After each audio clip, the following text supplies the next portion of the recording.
Next problem tayo, sample problem number 2. Ayan, ano naman yung pinapahanap sa atin? Ang pinapahanap sa atin ay, ito basahin muna natin, a distance was measured and was recorded to have a value equivalent to 10 perches, 6 rods, and 52 varas. Compute the total distance in feet.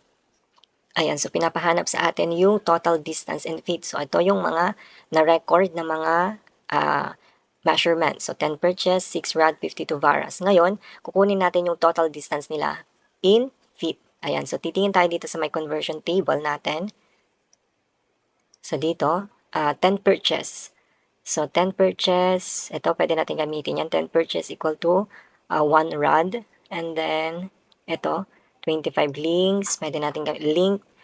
Ito, sa 0.66 feet. Ayan na, muna natin. And then sa rods, ito okay na, 25 links is equal to rods. Tapos link to, ito.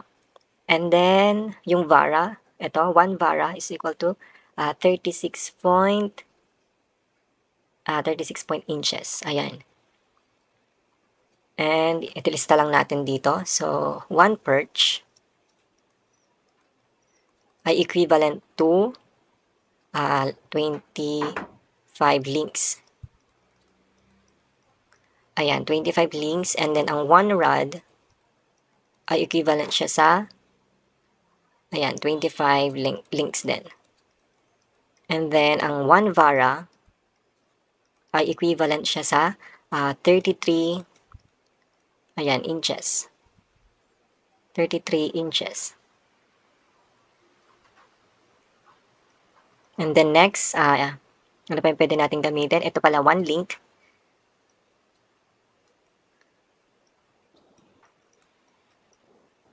Ang 1 link ay equivalent siya sa 0.66 foot. And then, itong inches, 12 inches ay equivalent siya sa 1 foot natin. Ayan. So, let's proceed sa pag-compute natin. So, let's say D na lang to. D ay equivalent siya sa una, yung 10 perches muna. 10 perches. And then, 1 perch ay equivalent siya sa 25 links. Ayan. And then, 1 rod para matanggal yung links. So, ito, gamitin natin to. 1 link ay equivalent siya 0.66 feet. Ayan.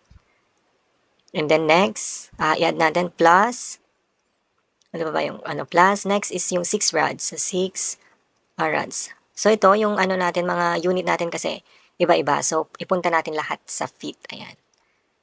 So, 6 rods. So, para matanggal, punta natin siya sa 1 rod ay equivalent siya sa 25 links. And then, link to foot. Ayan. And then, plus, i-add natin yung next is 52 varas. 52 varas. Ayan. So, ang 1 vara ay equivalent siya sa 33 inches natin. And then, i-times natin inches para matanggal. So, 1 foot, 12 inches. Ayan. So, ayan. I hope okay. Tapat. So, magka-cancel out na tayo. So, ito mga-cancel out na yan. Mga links, rod, links, so varas.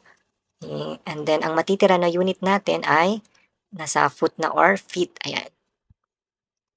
So, ang magiging answer natin dyan or the total distance natin ay, so, input natin sa CalQ.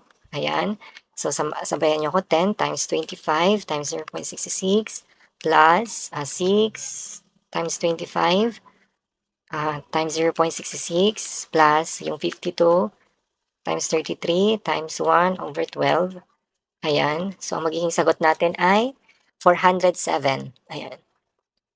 So, yung total distance natin in feet ay 407 feet. Ayan. So, ito yung sagot natin for sample problem number 2.